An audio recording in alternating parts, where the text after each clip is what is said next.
அமலாக்கத்துறை உச்சநீதிமன்றம் கண்டிச்சிருக்கு, எப்படி பாக்குறீங்க? அது நீங்கள் புரிஞ்சுக்கிட்டா பரவாயில்தான், நீங்கள் புரிஞ்சுக்கிட்டா நல்லதான்.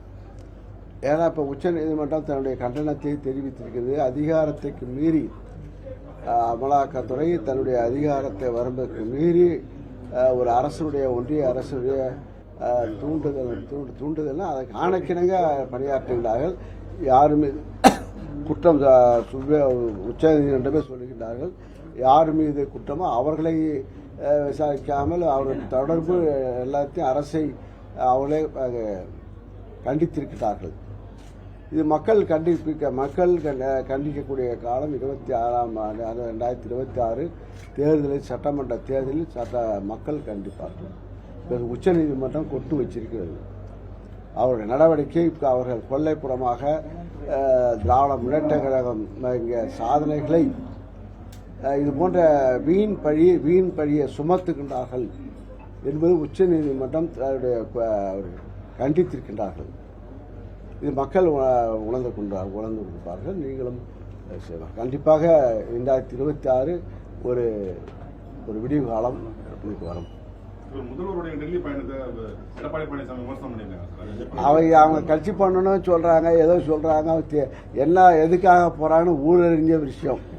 இவர் திடீர்னு சட்டமன்றம் நடக்குது, எடப்பாடி பழனிசாமி போன முறை அது திடீரென்று போனது. இது நிதி ஆயோக் கூட்டம் அழைப்பின் பேரில் போகின்றார்கள். இது யாரும் கூட போல, எடப்பாடி கூட யாரும் போல ஒரு கார் 3 காரு மாறி சென்றார்கள். பதுங்கி சென்றார்கள். அமித்ஷா பார்த்துட்டு அப்புறம் போய் பார்த்துட்டு இதெல்லாம் பார்த்துட்டு வராங்க. அதிமுக ஆபீஸை பார்க்க போறேன்னு சொல்லிட்டு நேராக போறாங்க. அதிமுக ஆபீஸ் அமித்ஷா வீட்லயே இருக்கு. இது அது அவர்கள் போனது. நாங்க போவது, முதலமைச்சர் போவது நிதி ஆயோக்கு நிதியை வாங்குவதற்கு, நிதியை உரிமையை கேட்பதற்கு, நிதியை வாங்குவதற்கு, நிதிய உரிமையை, நம்முடைய உரிமையை கேட்பதற்காக அவர் செல்கின்றார்கள். இவர்கள் புற வழியாக சட்டமன்றம் நடக்கும்போது அவர் சட்டமன்றத்துக்கு பேசுவது, பாஜகவை கண்டித்து பேசுவது, அவருடைய அவருடைய அமைச்சரவையில் அமைச்சராக இருந்த முன்னாள் அமைச்சர்கள், முன்னாள் நிர்வாகிகள்லாம் பாஜகவை கண்டிக்கிறார்கள்.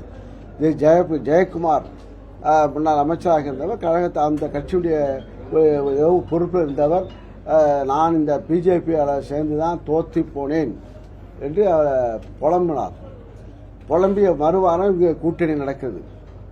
காரணம் என்ன என்பது நீங்கள் புரிஞ்சு கொள்ள வேண்டும். அதுபோல கொல்லைவாசல் வழியாக போகவில்லை.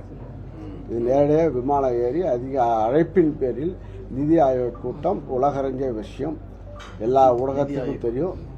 ஆக இது பார்த்து பேட்டி கொடுத்திருக்காரு சார் மத்திய அமைச்சர்.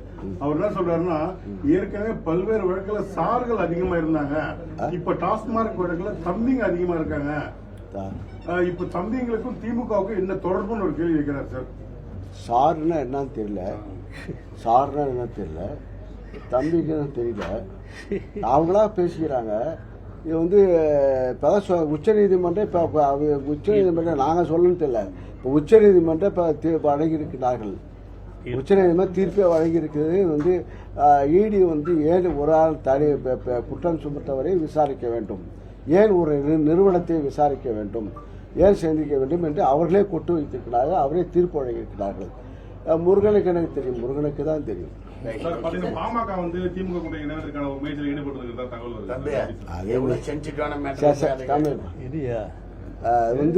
பாமக வராங்கன்னா அவங்க எப்படி கூட்டணிங்கிறது எப்போ வேணாலும் எப்படி வேணாலும் அமையும். ஆனால் இப்போ இருக்கிற கூட்டணி இப்போ நிலையான கூட்டணி, இது கொள்கைக்காக இருக்கின்ற கூட்டணி. இப்போ கொள்கையுடன் உள்ள இது இப்போ வரல, நேற்று வரல, முந்தாள் வரல, கிட்டத்தட்ட 10-15 ஆண்டுகளமாக இந்த கூட்டணி நிறைந்து கொண்டிருக்கிறது. வலுவான கூட்டணி. இப்போ குமுதம் ரிப்போர்ட்டர் ரிப்போர்ட்டர் திமுக எதிர்த்து தான் பேசுவாங்க, எல்லாம் பேசுவாங்க. அவங்களே ஒரு கருத்து கணிப்பு 159 இடங்களில் வெற்றி பெறும் என்று, நாங்கள் 234 வெற்றி பெற வேண்டும் என்று தான் இந்த கூட்டத்தை கூட்டுக்கிறோம். செய்திகளை உடனுக்குடனும் துல்லியமாகவும் தெரிந்து கொள்ள சப்ஸ்கிரைப் பண்ணுங்க.